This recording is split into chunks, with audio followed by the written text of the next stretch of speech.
And 3, 2, 1. Hello and welcome to another episode of the Shooters Shoot podcast here on the Field of 68 Media Network. My name is Rob Dosser. I got Randolph Childress with me. I got Terrence Oglesby with me. And Randolph, we're gonna do a little bit of an overreactions podcast here. I got some overreactions from the week of college basketball I'm going to hit you guys with. I want you to tell me if I'm crazy or if you think I'm on to something here. But before we do, T.O., Yeah. tell me about the duck. That was pretty good. A little gamey. I walked in, Randolph. I walked in my house yesterday. And my wife's in there cleaning a duck. She had been given a duck as it was just buddy of like friends of ours went hunting. They brought back a duck, and I walk in, Maria's cleaning it. So she took it out, she cleaned it, she put it on the grill, we ate it. I ate it while we were doing Field of 68 after dark last night. Every time Thomas Robinson started talking, I'd take a big bite of duck. It was good. It was good, man. It was good. Hey, Tio, I thought you was talking about a live animal because the last time I always laugh about when your son was what did he want, a dog or something like that? We were together. I think we were in Vegas or Houston or somewhere, and your son wanted a dog or something, and he was crying. And you were like, "Man, I got enough animals in my house. I don't need to bring another one." Yeah. That was that was a while ago. Yeah. I think it was 5 or 6 years old. Yeah, he wanted a dog because he was holding it in his hands. And I said, "You're not bringing that dog home." Ah! No, but it was real. It might as well have been still breathing because I don't know if you guys have had meat that fresh, but it is red and it looks crazy, but it was tasty. So she like plucked all the feathers and everything, cleaned out the pluck all guts. the feathers. She did have to take the bones out of it, and she took it out of the bag, and it had everything. Mm. Your wife is so much tougher. Your wife actually terrifies me a little bit, Tio. I'm not gonna lie to you. Fingernails. We won't find you. Yeah, she's no, you won't find me. You will find me, but it'll be like death by a million cuts kind of deal. That's what it'll be with her. He will be on a stake in the front yard, letting everybody know this is what happens when you mess with Maria Oglesby. That's what'll happen. That stick will be right through my backside. She's a tough broad, but she knows who runs the house, boys. Let's not get twisted. She knows. Very tough guy.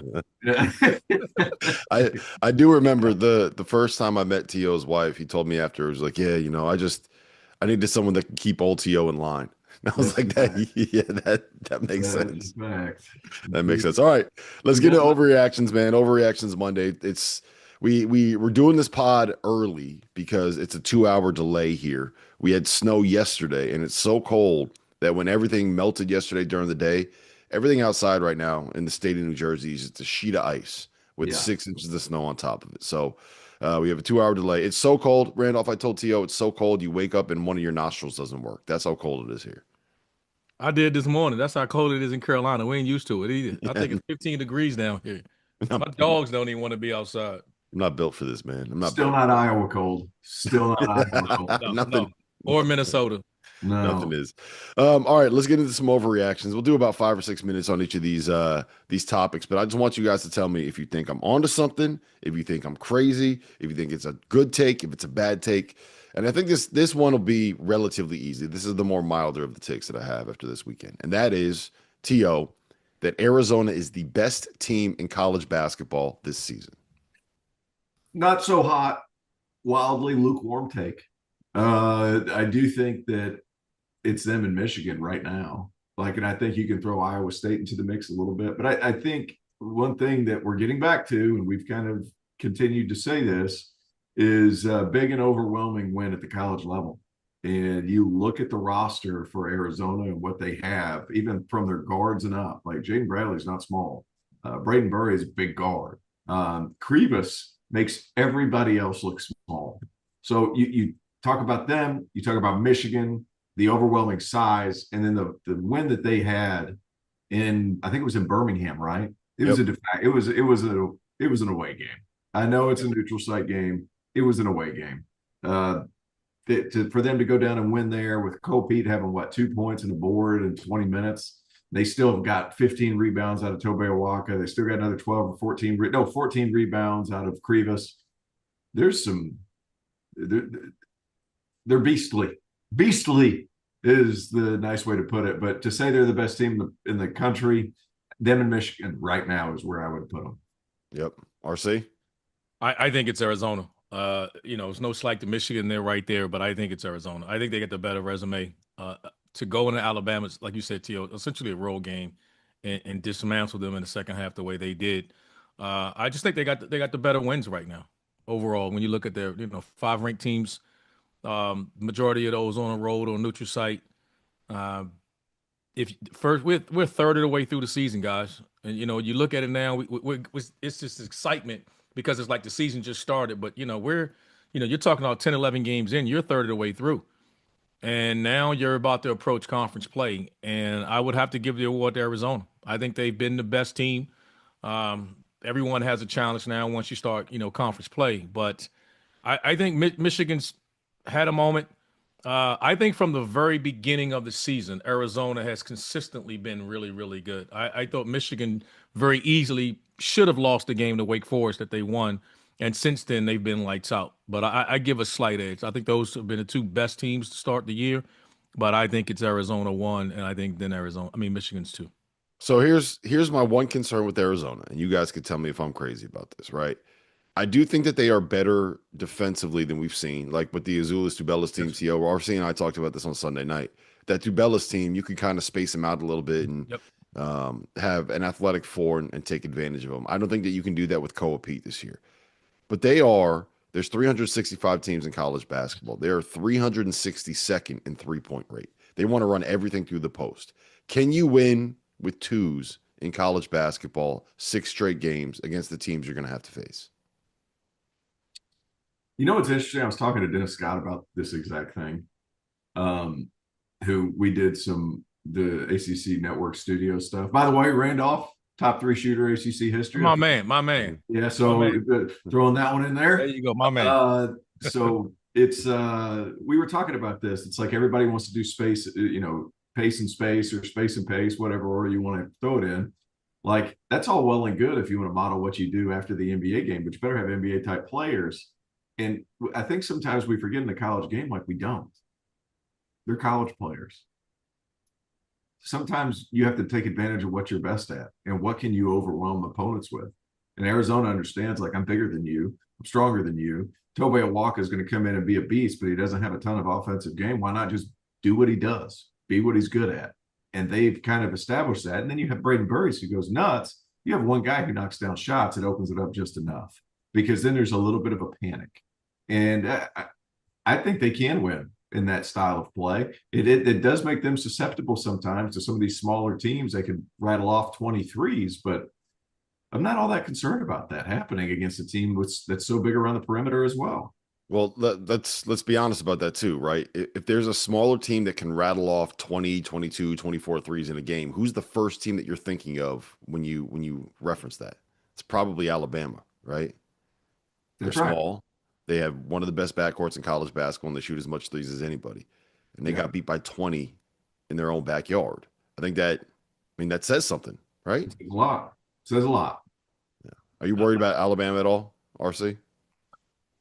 I am, in a sense of, I think it's simple. If they're making threes, they can beat anybody, but they're one-dimensional in that aspect. And when they're not making threes, we've shown they can be blown out. This isn't the style of play we know. There's just no, I don't think there's a superstar there. They don't have the best player on the floor when they're playing against some of these elite teams. And so it requires these guys to have to, to get hot from behind the 3-point line, which we know they're capable of, but they also can struggle against it. We've seen the physicality of these bigger teams and what it does against Alabama. I think they're in that next tier. Go ahead, Tim. Yeah, you know what's interesting about Alabama is that they want to play fast, but they're not willing to sacrifice fast for big. Arizona's playing fast and they're huge. Mm-hmm. It's an interesting thing there, because Alabama has some size, but they won't play them because they're not fast enough. So, like Noah Williamson, for example, who comes over when he came from the Patriot League, right? Came from Bucknell, and they gave him a good check to go down there, but he's only playing like 20. He's only playing like a little less than 10 minutes a game. He's not fast enough to keep up. Meanwhile, you have Arizona, who's huge, and they just make their guys fast as they could. Go as fast as you go. We'll just deal with it. You know what I mean? And it's just the effort. It's the first 3 steps. It's a tough situation for a lot of people to be in. Yep. I think it's hard to judge Alabama until they get completely healthy. I don't think Aiden Holloway is right. Bol Bowen is still dealing with I think was he there was a wrist, there was a hamstring, and there was an ankle, and I can't remember who out of who was which injuries, but I do think getting Bristol back will help them as well. The thing about Alabama, can I throw in a caveat there? Because I've heard about a lot of teams. Like, we got to wait and see until they're healthy. Guys, there's no more time. There's no more wait and see. We're coming up on conference play. Yeah. Yeah. Like, I've heard that same thing. Well, we got to wait till Kentucky gets healthy to really evaluate. No, we've evaluated. This is what they are. Mm-hmm.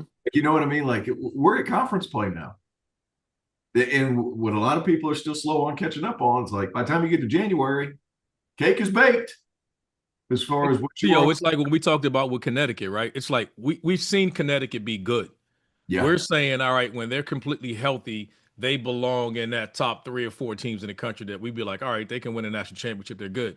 I think sometimes people look at it and go, oh, when we get this guy back, it's going to like this miraculous turnaround. Like, Kentucky is what they are in that aspect. We can argue what we want. They played harder the last game, and I know you guys debated where they're back, that they're back.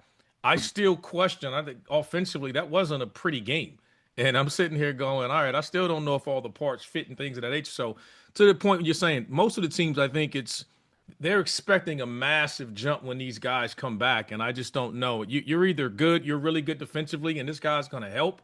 Some of these teams are just struggling, and I don't know if one player can come back and fix those things. Right. Well, listen, RC, congratulations on having the perfect tease and segue into the next overreaction that we're going to do because it is Kentucky is back, baby. Kentucky is so back, T.O. All it took was a 12-point win over an okay Indiana team, and I'm all the way back in on the Kentucky bandwagon.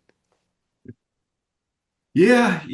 Hey, look, there's let me get your laugh out, T.O., because I heard you laugh. Let me let me justify it, right? And when I say that they're back, what I mean is that I think that they're going to be good enough to be able to at least compete with some of the better teams in the sport, as opposed to getting beat by 35 by Gonzaga. I don't think they're ever going to be what we thought they were at the start of the season, but I think Pope figured some stuff out with who he played in the second half, specifically with Diabate out there, with Brandon Garrison actually playing hard, with going to this idea of, hey, you know what? We can't score. We can't run offense. We're the worst screening team in America. So let's just go out and try to put as many athletes as we can on the floor, make it as ugly as possible, win with defense, win with rebounding, win with toughness, and hold Indiana to 21 points in the second half. And I think if he leans into that and you get back Jaden Quaintance, that changes a little bit of what they could end up being, because they stopped trying to be this team that's going to run this beautiful offense and shoot all these threes and space everything out.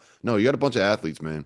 You got a bunch of big physical dudes. Just go out there and be big and physical and win 65-60. That's the answer. That is the answer. 72-60. Like, you're not going to score many more points than that, so your effort has to be there. That's kind of where I'm at. Like, the roster is what it is. Mm-hmm. Jake Quaintance, like, how much is he really going to add on the offensive end? He's very good, but like he's kind of in the same vein of these other energy guys, but he's just better at it. So it's like, I'm glad they're back. They still didn't shoot the ball worth of crap. Shot 3 of 15, and they found a way to win. And I think that's the Kentucky team that this team needs to be, because like Otega-Oweh, good player, but he fit really well alongside these other guys. Like, they need to be an effort team. They need to be a defensively oriented team, because they do have the bodies to do that. They don't have these miraculous shot makers that they had last year, like Kobe Bryant. They don't have this dynamite setup defensive point guard. Like, Jalen Lowe's good. I was a big fan of Lamont Butler. Like, a big fan of him. I covered several games that he played. He just impacted winning stuff consistently. It was like, you're going to have to win games in the mud if you're Kentucky. And I understand that's not what a lot of Kentucky fans want to hear, because it wants to be this beautiful version of basketball. I don't think that's what you're going to get. I think that Kentucky needs to be what they are, and that's a defensive team that's big and athletic, and they need to compete on every possession. Perfect storm, man. I'm not, again, I need another win against a quality opponent before I'm ready to jump and say the world, and like you guys have. I think they were the perfect. Yeah, I didn't say they're great. I said they need. No. I mean, just because no. I get what you're saying. I mean, Hey, RC, Tio's got him back in the Final Four, baby. Yeah. He got him back in the. No, Tio, you know this as well, and Rob, you know this. When you're questioning effort, it's and then we're talking about health. Let's go back to health first. An athlete, because that's what he is. He's an elite athlete. He's not a bucket. He's not the guy you're gonna get the ball to and give you 10. He's coming back from an ACL, and we're already approaching January, and he's not back yet. Like, he's gonna need time. I don't know how much of a jump he's gonna get. Low is compromised physically. This, like I said before, the biggest questions we have with Kentucky is, do these parts fit? I don't know if we got that answer. Yes, they played hard one game, and this is against a roster of mid-majors of Indiana that you that was your superpower against them, that you were the best athletes on the floor. You played hard in a rival game. Pat on the back. Congratulations to it. I just think they are what they are. They're not terrible in the sense. I'm not going to sit here and say they won't make the tournament. I'm not going to go that far. But for the expectations, and again, they're going to live under this cloud of how much money this roster was. I don't think they're ever going to succumb to that. And when you're talking about playing hard, like Quayton's done fixed that. Lowe done fixed that. That's just a collection of guys. And you're right. All Pope did was what he could do. That's just sit down. Get on the bench and sit down. That's all you can do. He's trying to push buttons to get his group to play hard. When you're asking that's not. I question whether that's sustainable. And if you're Kentucky and you can't get up in a rivalry game like an Indiana game or one of these other games, then who are you going to get up for? So I just think they'll be okay. It wouldn't surprise me if they're like middle of the pack come SEC. That, good enough to get in the tournament.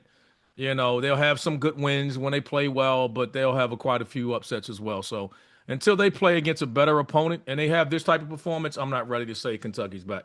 Hey, North Carolina, Kentucky, Kansas, there is no bubble. They have to be so bad you can't justify putting them in the tournament, or they're completely in the tournament. They don't deal with the same problem. Last year, perfect example, right? Last year, perfect example. Perfect example. We'll know on Saturday with this Kentucky team, because they get St. John's, and St. John's plays as hard and as physical as anybody in college basketball. So if Kentucky's going to make this thing work, they're going to make it work against the St. John's team that they play in Atlanta. That is, what do they call that? Catlanta, right? So it's going to be both teams need a high major win so bad against a quality opponent. So bad. I mean, it's like whoever loses that game, got question marks. Yep. Let's see what we got, Pope. Let's see what you got. As you know by now, we have teamed up with BetMGM again this season. We'll be using BetMGM lines to make all of our picks, and we will have special offers for Field of 68 fans, including same-game parlays, best-in-class live betting, and daily odds boost. If you haven't signed up for BetMGM yet, use bonus code FIELD to get up to a $1,500 first bet offer on your first wager with BetMGM. Here's how it works. You download the BetMGM app, you sign up using bonus code FIELD, you deposit at least $10 and place your first wager on any game, and you receive up to $1,500 in bonus bets if your bet loses. Just make sure you use that bonus code FIELD when you sign up. Make this college basketball season one for the history books. Make it legendary. And don't forget, if you haven't signed up for BetMGM yet, use bonus code FIELD and get your $1,500 first bet offer today. Overreaction number 3. This one might be a little bit of a hot take. Randolph, I'll go to you first on this one. 29 points, 9 assists, 8 rebounds, 3 blocks, 2 steals. 4 or 5 from 3, 8 of 11 from the floor. That's what Yaxel Lendeborg did on Saturday against Michigan. I believe in the last 30 years, there have been 5 players that have put up that stat line, and 2 of them have come from, or there have been 5 games where a player put up that stat line. 2 of them have been from Yaxel Lendeborg. He is the best player in college basketball, all due respect to Cam Boozer. No. That's just it. No, I'm not even going to let you get that far. No, listen, I'm going to say this, and this may be even a hotter take for both of you guys. I think the comparison to Arizona and Michigan, I think Arizona is that much. But I think Michigan has looked really good. You cannot line up the quality opponents between the two and make an argument. Like you take Gonzaga off that resume of Michigan, and it's like, wait a minute. Now, did they beat the brakes off of them? They did. So I don't know the quality of the resume. And again, I'm a big, Dusty May fan, and I think this team is really, really good. Don't get me wrong. I just think as of now that. So I think Cam Boozer has had his moments. I think JT Toppin has been there. Will Texas Tech ever get that far? Win enough games, win enough quality opponents and games to put him in that conversation? No, but I still think he's had as good a year as anybody in college basketball. But I think it's Cam Boozer, and then I think it's JT Toppin before we start talking about anyone else. What you think, man? What you think, Rob? What? I think he is. I think he's right there. I think it's him or Cam Boozer. I don't think you can go wrong with either of those two. Part of why I think Yaxel deserves to be in that conversation is because what he can provide defensively. I think you have much more of an impact on that end than Cam Boozer does. But, I mean, you got to – what he did on Saturday, I don't know if you guys saw this in the second half, was Diggy Coit for Maryland got going, and I think he hit like 4 or 5 threes. And at one point, Yaxel just said, enough of this shit, guys. I got him. And went and switched on to him. And you have your 6'9", 240-pound point guard chasing around a 5'8" shooter all over the court. And I don't know if Cam Boozer can do that. Right? No, I mean, the combination of offense and defense certainly stands out. Cam Boozer's there. Guys, call me crazy. I think we really need to start having hard conversations about Caleb Wilson being potentially the best player in the country. I think he's my number 2 pick, so I won't argue with you. Yeah, I think like we need to start having a real conversation about that. That dude is that good. The only thing he doesn't do is shoot threes, and I don't think it's broken to a point where he's not going to be able to fix it later. It's not there now, but like some of the stuff he does on the floor, I mean, it's incredible. He's averaging a double-double. Not even Tyler Hansbrough did that his freshman year. We need to have a real conversation about that. To me, I have the list of freshmen that have averaged double-doubles, by the way. All right. Or averaged 19 and 10. It was Lamine Diane, who was this guy from Cal State Northridge that was like 22 years old as a freshman. Carmelo Anthony. Okay. And Ben Simmons. And Caleb Wilson. What about Michael Beasley? And that's it. No, there was he wasn't on my list. It might have been Michael Beasley in there. Maybe I messed up my list. You got some dude, some 25-year-old from Cal State Northridge. We don't have Michael Beasley. What are we doing? No, I don't know what Michael Beasley. Stathead might have failed me if that's the case. Stathead might have failed me. Cam Boozer. Yeah, he did. 26 points, 12 rebounds. I was failed by Stathead. I was lied to. Oh, you know what it was? 2 assists as well. 19 points, 10 boards, 2 assists. That's what we don't need assists. This isn't an assist pod. This isn't an assist pod. This is a shooter's pod. Get it up. I think you need to throw Caleb Wilson in that mix. AJ DeBanza, what he did. The two-way ability of Yaxel Lendeborg is impressive.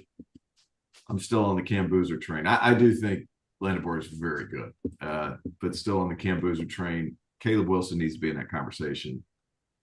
That dude's special. RC, when you say that you have him as the number 2 pick, is that who do you have number 1? Peterson AJ. still? AJ number 1? Yep. Wilson number 2, Peterson number 3? Yep. Is that because of the hamstring? I don't know what his ceiling is because of the hamstring. I like before when you start talking that, I need this, he's as talented as he is. One, I want the size and I want the versatility of those other 2 guys. And then I need to see him healthy. I know what we heard, but I don't know if we've seen the best of Darren Peterson yet. And I felt like I got more of a sure thing with the other guys as than a 6'4" guard that as good as he seems. I want to know, how am I going to play him? I'm going to put him at point? Is he going to be some type of combo guard or whatever he's going to be? If he gets healthy, by the time draft workouts come around, I get a chance to really see what his ceiling could be. Then number 1, but I don't know how you go against AJ DeBanza. And then and to keep T.O.'s point, for me, I think Caleb Wilson's been that good, and I like his upside and versatility. The way he is a weak side defender, his versatility to switch on the perimeter, Like Tio said, his shot isn't broke. He takes some threes. He doesn't consistently make them yet, but that'll improve as his game matures. So I'm a big Caleb Wilson fan, and I think he's the only reason we're sitting here talking about Carolina early on and not being a disappointment, because I think the second most important player on that Carolina team has been out with a broken hand. So when Seth Trimble comes back, I think you're going to see Carolina take another step, and he's held it together. You know what I love about Caleb Wilson is that he tries to dunk Everything. everything. And there was one dunk that stood out to me more than any other one. And it was so impressive because it was like a 1-on-5 break. And he's coming down the left 45. And he picks that ball up. He Euro steps from God knows where and covers so much ground and dunks on everybody. And to have that amount of force in your lower body at 6'10", or 6'9", 6'10", was just like, I was blown away. I was just like, man, he covered that much ground. He was that flexible, that strong, and he still was able to dunk on everybody. It was one of those prototypical, like, hey, man, 5 guys are back in the paint. Like, let's set some offense. And he just was able to still get there and dunk on everybody. I think that was Navy, T.O. I think it was Navy. It might have been. I don't care who. It could have been against Damon's team. Yeah. And like, I was like the amount of ground that he covered, I was like, holy smokes. Damon's not doing that yet, T.O. In that number 1 pick conversation, man, I'm telling you, that guy is special. Interesting. All right, we'll stick on that same topic because my fourth overreaction is that the top 4 in the ACC, and for me, it's Duke, North Carolina, Louisville, and Virginia, is as good as any other top 4 and arguably the best top 4 that you'll find in any conference in college basketball. I think the closest one is probably the Big 10 or the Big 12. Well, I mean, you named 3 out of the 5 power conferences. Yeah, close, but I think the argument is honestly the 3rd and the 4th best teams. Like, where do they rank? I think you can take the argument of the top Big 12. You take the top 2 in each one, and it's like, all right, I think it's a wash. You got Louisville, Duke, you got Michigan and Purdue. Because the Big 10 is like the top 3 is Michigan, Purdue, and Michigan State. Right. And then number 4, there's no real clear-cut team for there. Is it Nebraska? Right. Is it UCLA? Is it Illinois? Is it Iowa? It's probably not Indiana.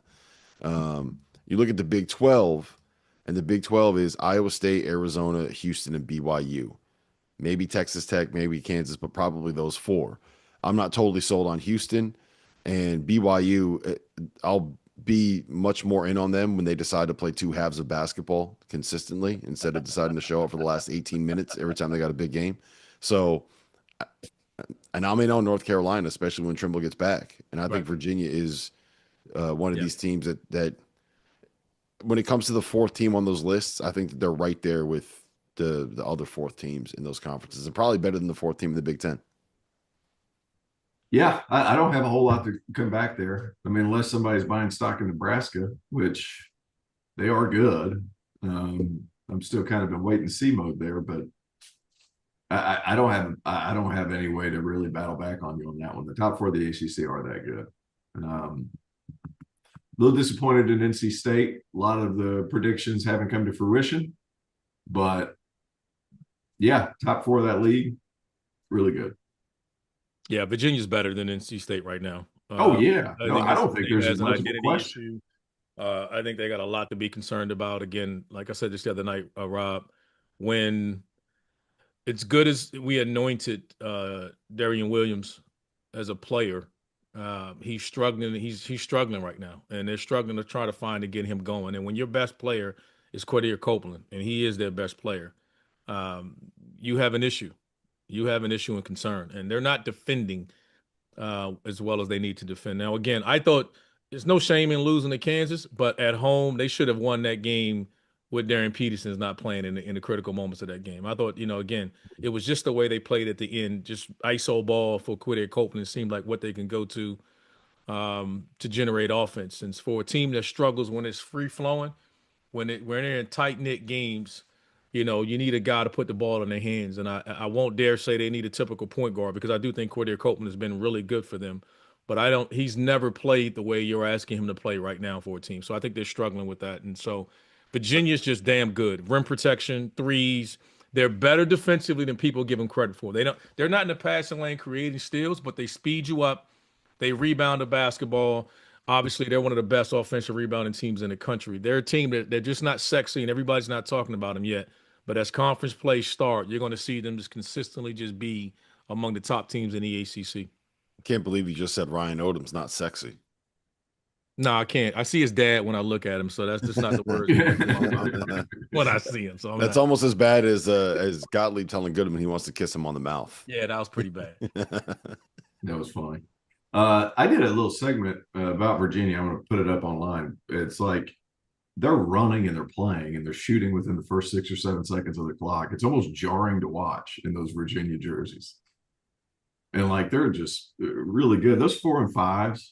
I mean, Tista Ritter and then Johan Grunlow. Like Grunlow is a lot better than I think people imagined. He's blocking shots. He's knocking down threes. Like Tio, I think I saw that you did that on Saturday, right? With Dennis Scott. I think I saw that. Just kind of talk me through how close do you think Virginia? Like I'm of the mindset that when Carolina gets Seth Trimble back, that they will be right there with Duke and Louisville as like top 10, top 8 kind of teams in the country. Like very real Final Four potential national title threats. How close is Virginia to being that level? I think they're a half tier down and a half tier above everybody else. Yeah, I mean, my God, I'm sitting here trying to think of. I really like Virginia and the fact that they can shoot it and they have a lot of older scoring around the perimeter. That 4 and a 5 has been the game changer for me though, because not only they're sending 4 guys to the offensive glass. Like they are just, a lot of people call it tagging up. No, there ain't no tagging up. They're just going to get the ball. 4 of them. They're getting extra opportunities. Virginia's good, man. They could be an Elite 8 team. I believe that. I don't know that they're quite at the Final Four level. They could be an Elite 8 team, Sweet 16, Elite 8, second weekend for sure. You trust their guards that much? Yes, I do. Why? Just because they're old and they're big and they're physical. And then you kind of have like these. You have these other guys like that can just get loose on a certain day. Like what was my man's name? Ja'Cory White. Ja'Cory White went nuts against Dayton. You called that game. Yeah. I mean, he went bananas. Yeah. And the pace they're willing to push with and play with, and they're willing to get rid of it. Chance Mallory gives them kind of a spark. I think they're really good. They're big, and the 4s and the 5s though. I mean, there's a couple of times Tista Ritter, my depends dandy. He's not a diaper dandy. He's a depends dandy. Like he'll get a mismatch and he'll just take his sweet time backing down. He'll Barkley somebody from outside the 3-point line, just waiting on double teams. And all he's doing is just waiting on double teams because he's been so well coached of where these guys are going to come from that he just figures it out. It's pretty. They have a lot of problems to deal with for opposing teams on defense. Yep. We had a. Rob, he's the key to how far they'll go because he provides something that they just don't have. And you're talking about Testa Ritter. He's talking about a big, he'll just Barkley. He'll run screens. When you switch a guard on him, he gives them the interior scoring, balance wise. They don't rely on any one guard. It's just whoever's out there, their depth, their guard, their ability to shoot it. And I think the other guy we're not mentioning, you talk about Grunlow, is Onienso. It's a rim protect, as a shot blocker because they have, no matter who's on the floor, they're gonna have one of those 2 bigs on the floor and they have rim protection. So the guards are just speeding you up, like go down there. If you want to shoot over a 7-footer, go ahead. And then once they rebound, they're out, they're attacking you. The only one is the Ritter. He's just a guy that when the game slows down, he becomes that much more important for them. And I think the other guy's Chance Mallory, the little guard. I mean, he's a handful. He can create shots for himself. You just don't script it. He's different than what the other guards are. And as he gets better as a freshman, I think they'll be better. I really like this team. I think the only team that I think is a really bad matchup for them in the ACC and somewhat is Louisville in the sense of their perimeter shooting, but also I think their ability to pull the bigs out the paint and nullify Virginia's shot blocking ability when they go with Khalifa at the 5 with his dribble handoffs and his ability to pass. Yeah, I forgot that Ugana Onyenso was on Virginia until He got the second highest block rate in the country. Yeah, right? yeah, he's beating everything. Yeah, it's about time that he did something. He was made a lot of money for not doing all that much at Kansas. Well, you got to be put in the right spot too. Like, true, you got to be grabbed to do something that you're good at. Yep. Like, I think a lot of people see potential. Sometimes they want to make them more than what they are. He's a shot blocker. He's a rim finisher. That's it. Yep. You mentioned this a little bit earlier, T.O. Nebraska. I think Nebraska is real. Well, that's one of my overreactions is that I don't know if they will finish top 4 in the Big Ten, but I think that they are good enough to finish top 4 in the Big Ten. I don't think they have the ceiling to be able to make all that much noise in March, but I mean, they execute. They run really, really good offense. They got guys that know how to pass. They got guys that know how to shoot. They know where they're supposed to be, and they're good enough defensively that they're going to make you work on like that. They're not going to beat themselves. You're going to have to go out and beat them. And when they have nights where Rank Mass does what he does and Price Sanford does what he does, they can do things like go on the road and beat Illinois. RC, I know you hate Illinois. You're our anti-Illinois. You're our anti-Trevor this year. But I think Nebraska is I don't think it's a fluke that they are still undefeated. No, I don't. I listen. That was the one game we circled on our calendar to say, hey, we're going to find out if they're legit or not. Mm-hmm. They had some impressive wins early. We were like, all right, if they, they're going to go into Champaign. We're going to see how they respond. So they go up big. Then halftime, then Illinois closes the half on a 16-3 run. I'm like, oh, okay, all right, this is the kind of the Nebraska team of old. Again, they'll be okay. And then they come out the second half and battle back and still pull that game off. I was like, all right, we saw a level of toughness. They defend collectively. Like they know they have their limitations athletically, but collectively they defend. They're strong help side group. Their rotation, they're constantly scrambling.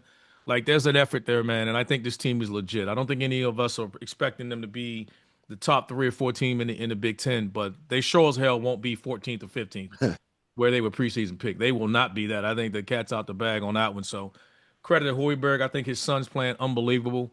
Probably the key to that team and how solid he's been. So I'm in on Nebraska in that sense. Hey, Tio, that's the one thing that we have in common with Fred Hoiberg, right? We all coach our sons to championship level teams. There you go. Hey, let me say this. Like, if you're going to coach your kid in college, you better be the best player on the team or the worst player on the team.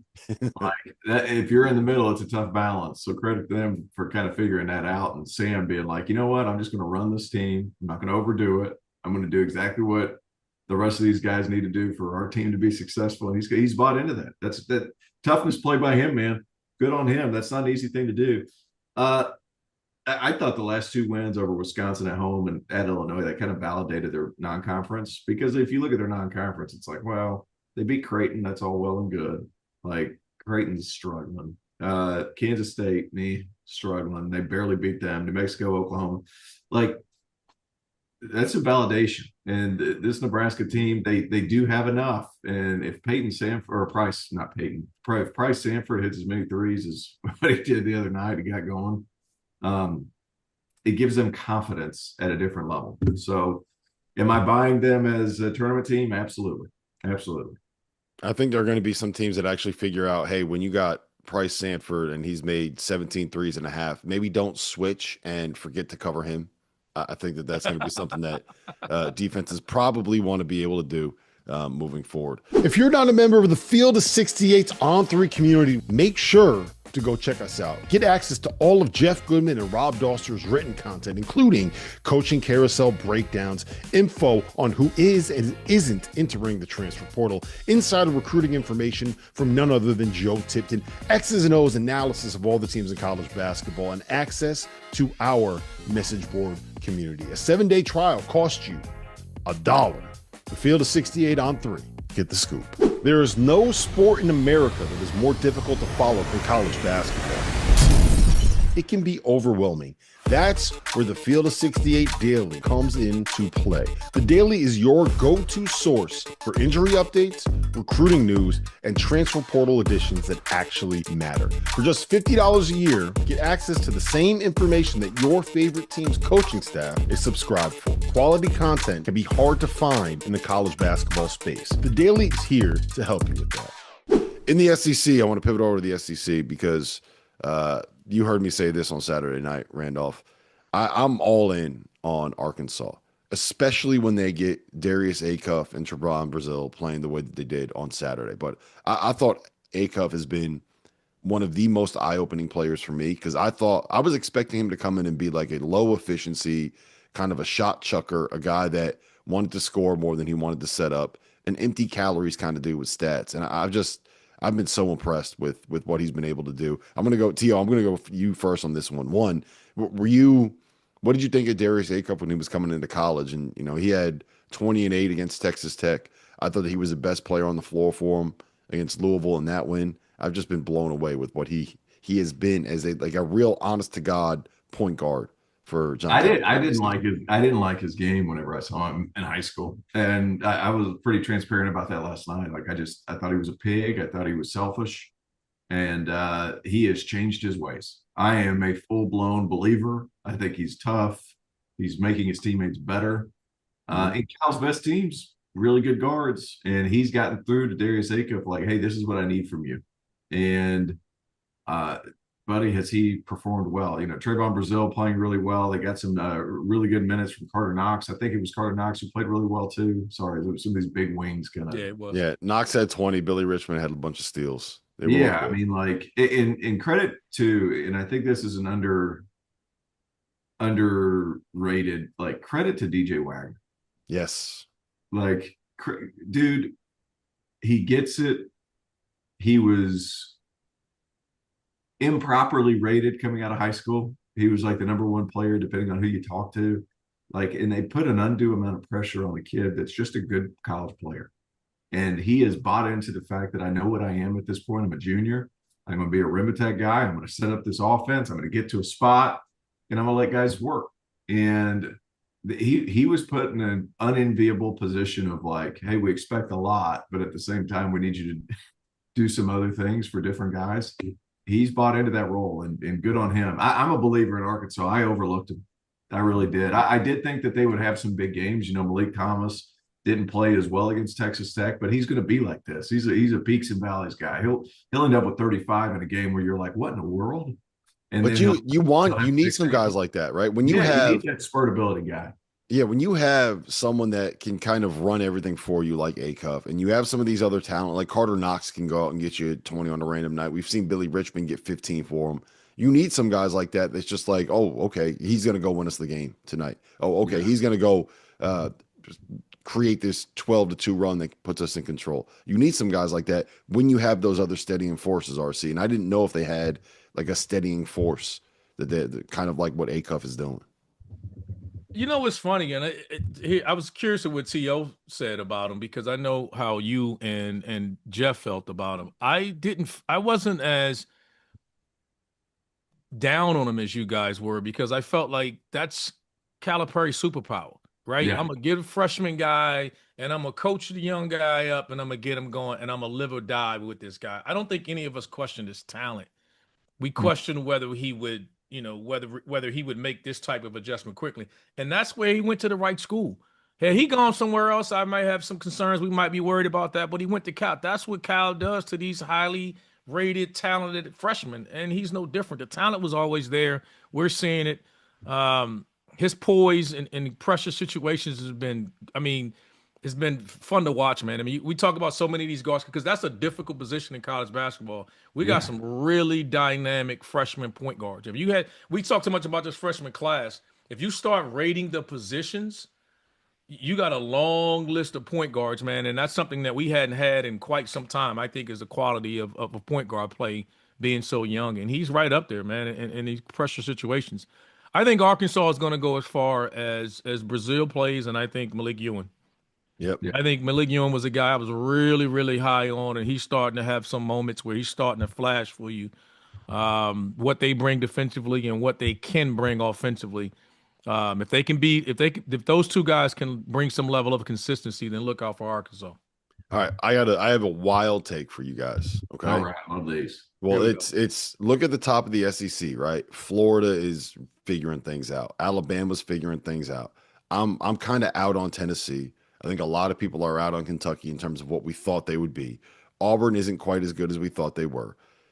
Is Vanderbilt the best team in the SEC? Because if they're not, it might be Arkansas. Arkansas might be the SEC's best threat to be able to make a run to the Final Four. It feels insane to say that, but look at the rest of the teams in that conference. Hey, Vanderbilt's got cash now. Vanderbilt's got cash. There's a lot of cash in Nashville, especially at that school. They've got cash.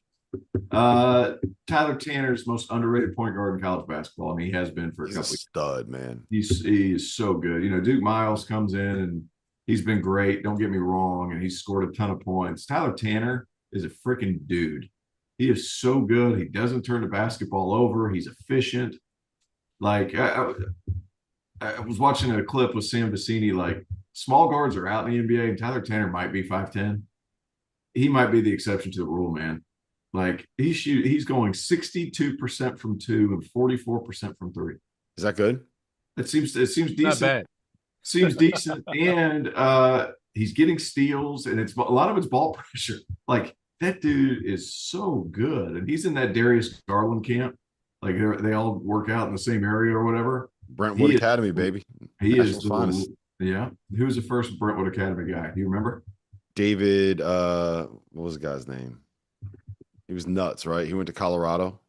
That's David Harrison. I don't think he went to Brentwood. Did he go to Brentwood? I thought he went to like Indiana. Brendan Wright. Oh, yeah, that's right. He went to Brentwood. Murfreesboro Stars were a Nike team for 1 year because of Brendan. I digress. No, I think like they're the real deal. Vanderbilt's the real deal. They're gonna defend good enough, but it's just the fact that they're so freaking efficient and they don't turn the basketball over.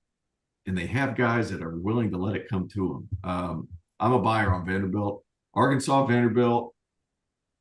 Florida's figuring it out. Florida's going to be better in conference play, though, when they're playing against like-sized guys all the time.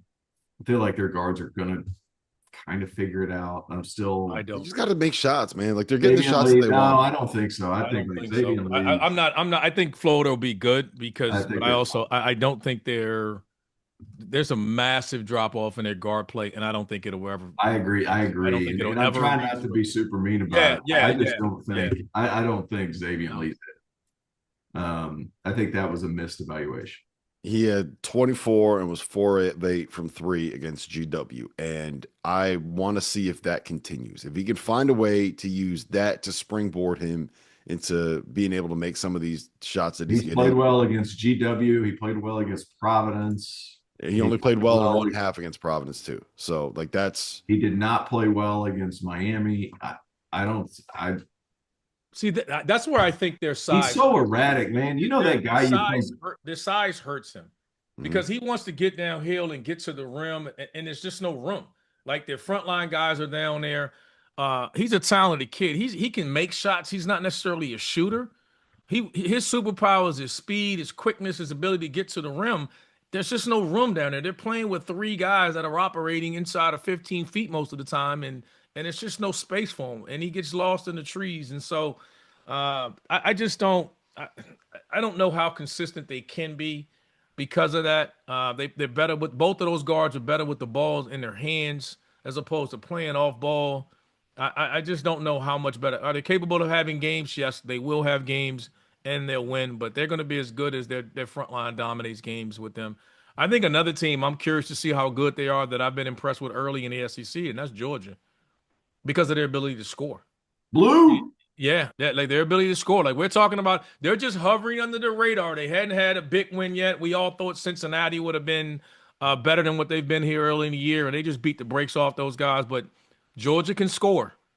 And we'll see, can they keep this up when conference play starts? If they get off to a hot start, I think that's critical for these guys. But that's just the one team in the ACC that no one kind of is talking about. We've kind of got a glimpse of everyone else that's kind of winning games there, and we hadn't seen. We know Vandy's good, but Georgia's another team that no one's talking about in the SEC, and we're like, okay, let's see how good they are, and we're gonna. Who needs Georgia to be good?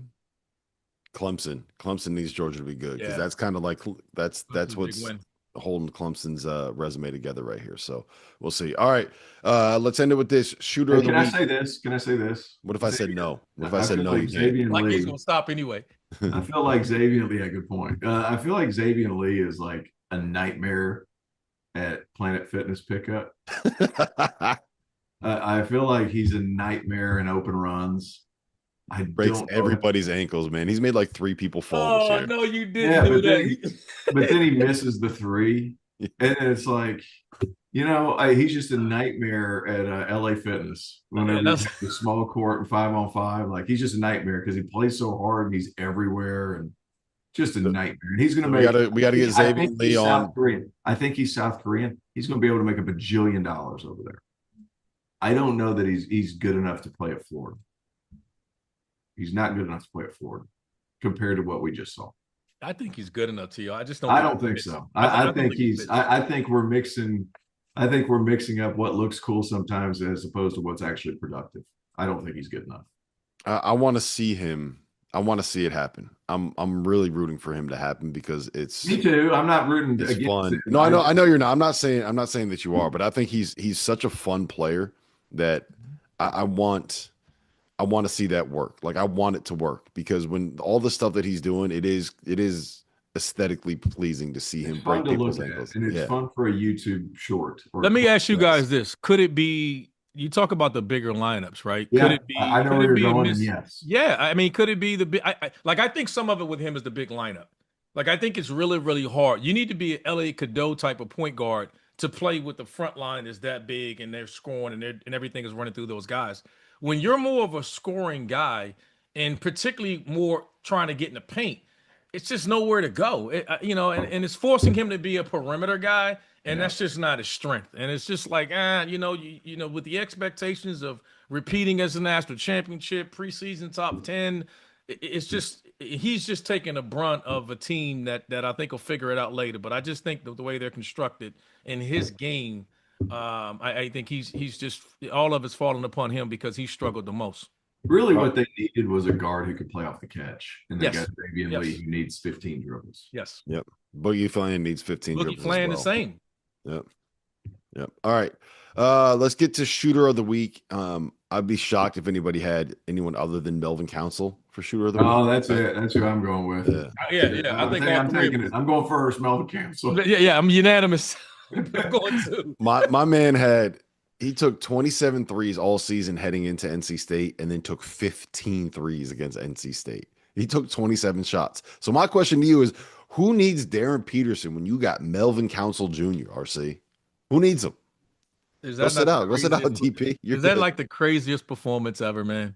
It's like up there. Stepping up when he needed to play like that. That's not his game. And you guys interview with him. It's like, have you ever shot that many threes? He's like 2 or 3. Like when you make 2 or 3 threes and claim that's your career high, and then you go off for 9 threes, man. Credit to him and credit to Bill Self, man. That group they just find ways, whether it's him, whether it's Trey White.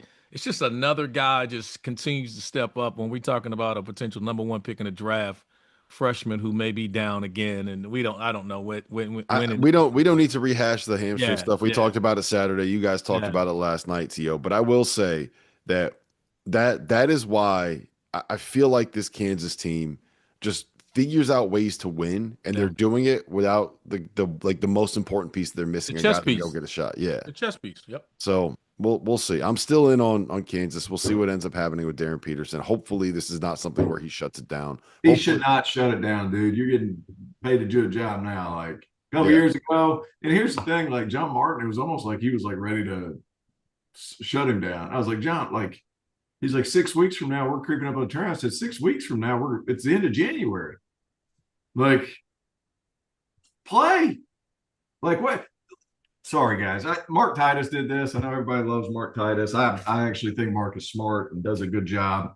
Like he had a whole thing like, dude, why is it okay for college athletes to be like, well, he needs to shut it down? Nobody else shuts it down. If you shut it down in football, it's like there's a negative. Like for some reason, it's okay with college athletes to be like, oh, well, they can shut it down. Why is it okay in basketball for guys just to not play? Like, especially when you're getting paid. You're getting paid. When the hell did this happen? You're getting paid. But I'll say this: I think where his situation, To, is a little different is because it's not like he hasn't tried. Like this will be if he shut down again, this will be the second time. So I don't know. The question isn't no matter him shutting down. It becomes when is he healthy and when he's completely healthy so he can be himself. I think that's the question with him. And I'm not saying I'm a proponent for shutting down. I think his is legit. when you start having like Jalen Lowe's, your shoulder starts popping out and you start dealing with shoulder injuries, then that's another thing where it's like, man. Yeah, that would be a completely different thing. Well, but we don't know how long his hamstring is going to keep him out. But 6 weeks, 6 to 8 weeks. I mean, unless that thing's torn off the bone and you need surgery, that's about what a hamstring is. Okay, then that's 6 to 8 weeks of hamstring issues. Then that becomes you gets cleared. Now, how long is it going to take you to get back in shape? So now you got to add a game shape is going to be how much longer? A couple of weeks? I mean, but he's going to be right. They're going to yank his. You can stay in shape now. With a hammy? Yeah, you can stay in shape. There's stuff to do. There's stuff to do. All these anti-gravity. That's the 25-year-old T.O. talking. I want to see you pull your hamstring. He's 19. He's 19. No, I mean, there's truth to that. But if it's a hamstring injury, and what is he going to do? I mean, you're going to ramp it up. But that's my point. Any setbacks, if you risk another setback with him, he's done. I agree with that. That's the thing. I think that's why I think this is going to be longer. They're going to be more safe than sorry with him, because if you rush him back and he has another setback where he leaves another game, then at that point we're going to be mid-January, February, and you're going to be like, man, January approaching February, and it's going to be like, man, shut this down. Like, it's not going to be work. So I think this is going to go longer because you got to be safe. You got to make sure when he comes back that this is no longer an issue, because if it happens again, I don't think there'll be any questions that he's done. I think the thing is, if you're going to sit him and if he's hurt, he should sit. If he's hurt, he should sit. If you can bring him back, and if they do the full 6 weeks, that puts him right at the end of January. If you could have him back playing February 7th against Utah, then you have the whole month of February. You have conference tournament play. You have NCAA tournament. That gives you a month and change for Kansas to be the best version of Kansas this year. Because this year, Kansas defensively, without Darren Peterson, has been top 10 in the country. Lights out. Yep. Lights out defensively.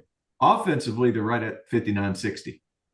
With him, offensively, that number jumps up 40 spots. And I might be lowballing because he's that good.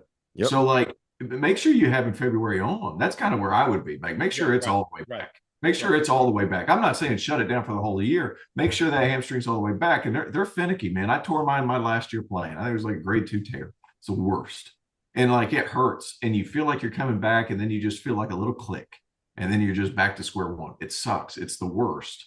But if you do the full 6 weeks, and if he's able to play right now and you wait, 6 weeks for him to go all the way back and he's completely healthy, I mean, February, you're good to go. Then you have conference, then you have the NCAA tournament, and Kansas getting in the NCAA tournament. They are that good. You're giving themselves a chance. Yep, I agree. Well, listen, guys, another episode of the Shoot or Shoot podcast in the books. I'm proud of you guys for remembering your homework, and everybody had a shooter of the week this week. We all just happened to pick the same guy, which is the most obvious thing in the world. So we'll see you guys again next week. For Terrence Oglesby, for Randolph Childress, for Terrence Oglesby's Duck. My name is Rob Dawson. We'll see you guys next Monday.